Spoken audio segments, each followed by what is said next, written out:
L'édition régionale de ce mardi 19 novembre, ravi d'être en votre compagnie, en images, en 8 minutes ensemble pour tout voir, tout savoir de l'actualité de la région. D'abord vos prévisions météo, avec le retour du soleil et d'une belle journée ensoleillée d'un temps en sec, calme et clair. Aujourd'hui, quelques passages nuageux mais sans en gravité. Il fera frais tout de même, bien évidemment, ce 19 novembre. Les températures de saison, 7 à 8 degrés pour les maximales, mais sous le soleil aujourd'hui. Les prévisions météo complètes, bien sûr, juste après ce journal.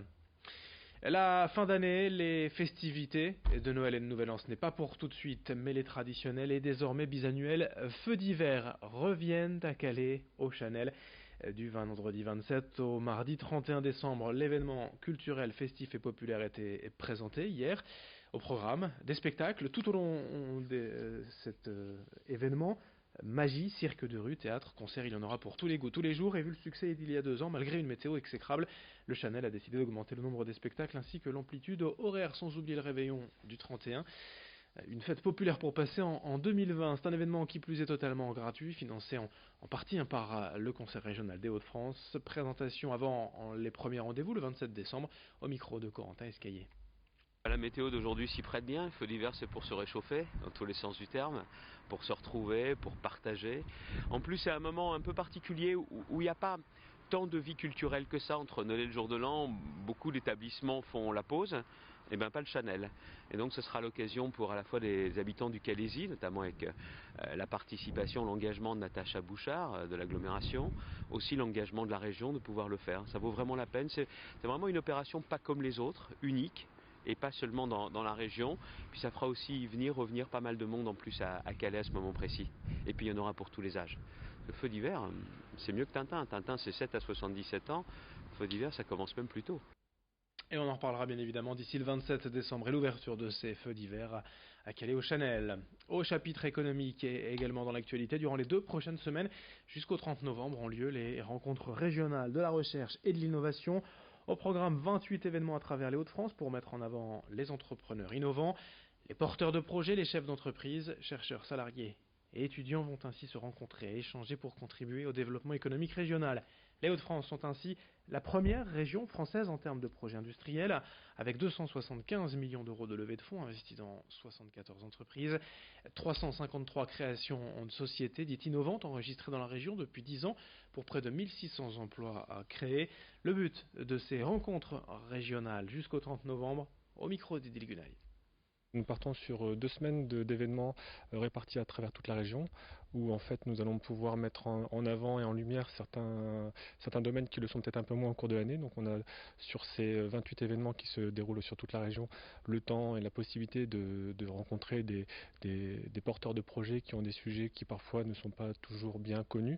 Donc c'est pour permettre un petit peu au plus grand nombre d'avoir accès à ces informations. Les trophées d'innovation sont là un petit peu pour faire un clin d'œil à certaines entreprises que nous avons pu accompagner au niveau de la région ou au niveau de l'agence régionale de l'innovation, d'avoir des gens qui puissent un petit peu s'exprimer, présenter un petit peu leurs projets, ce qui n'est pas toujours très évident quand on est au quotidien dans la tenue de son entreprise, dans les objectifs à tenir. Donc là, c'est vraiment un petit temps fort qui leur permet d'être mis à l'honneur. Autre actualité aujourd'hui en France et dans la région, l'ouverture des États généraux de l'éducation. Une série de 7 débats organisés un peu partout en France avec pour objectif de rédiger une première constitution éducative.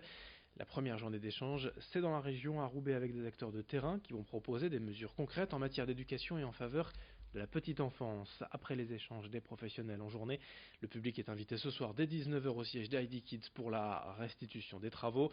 Explication avec le directeur des crèches Rigolo comme la vie, Jérôme Aubry, qui participe bien sûr à l'événement. Notre invité hier en plateau. On va avoir vraiment la mobilisation de tous les acteurs de la petite enfance, qu'ils soient publics, qu'ils soient professionnels, que ce soit des parents. Tous les acteurs de cette petite enfance vont être réunis pour entamer une réflexion collaborative pour faire des propositions d'évolution sur les modes de garde, d'évolution sur la parentalité, d'évolution sur tous les domaines de la petite enfance. Ça va de la santé, en passant par bien évidemment la parentalité, en passant par le cadre d'accueil, par justement le déficit d'accueil potentiel qui peut exister aujourd'hui en crèche. Donc il y a beaucoup de sujets, et d'ailleurs il y a une quarantaine d'experts très complémentaires qui vont chacun aborder des thématiques particulières. Dans le reste de cette édition, et également l'esprit des fêtes et des traditionnels calendriers de l'Avent en la matière dans la région. Mais il faut faire avec les spécialités locales. Ainsi, c'est le retour du Berry Christmas, le calendrier de l'entreprise Saveur Bière. Au programme, donc, 24 bières à déguster du 1er décembre jusqu'à Noël, blondes, brunes, ambrées. Les bières viennent de diverses brasseries, régionales mais aussi étrangères. Elles s'accompagnent d'un livret explicatif permettant de mieux les découvrir. L'entreprise régionale Saveur Bière cartonne depuis plusieurs années avec ce calendrier. 60 000 exemplaires vendus l'an dernier. Présentation de l'édition 2019 avec le patron de Saveur Bière, Julien Lemarchand, au micro d'Idil Gunay. C'est un produit de Noël, ouais, la bière de Noël, c'est connu pour ça.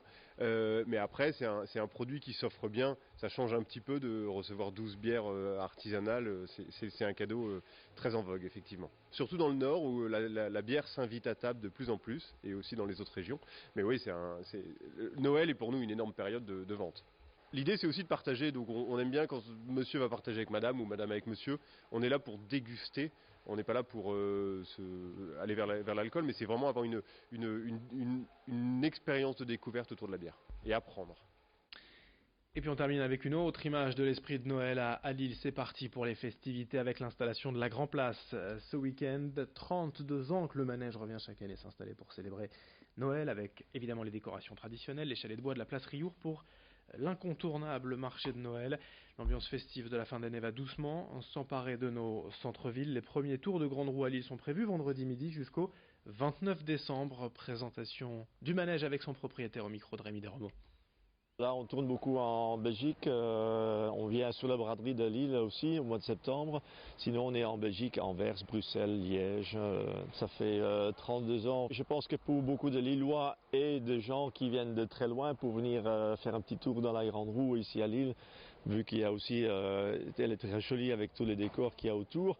Et ça, c'est un pôle pour attirer les gens ici à Lille, très important pour la ville de Lille aussi. Fin de ce journal régional à suivre dans un instant. Vos prévisions météo et dans moins de 8 minutes dès le prochain quart d'heure, une autre édition à suivre. Très bonne journée à toutes et à tous.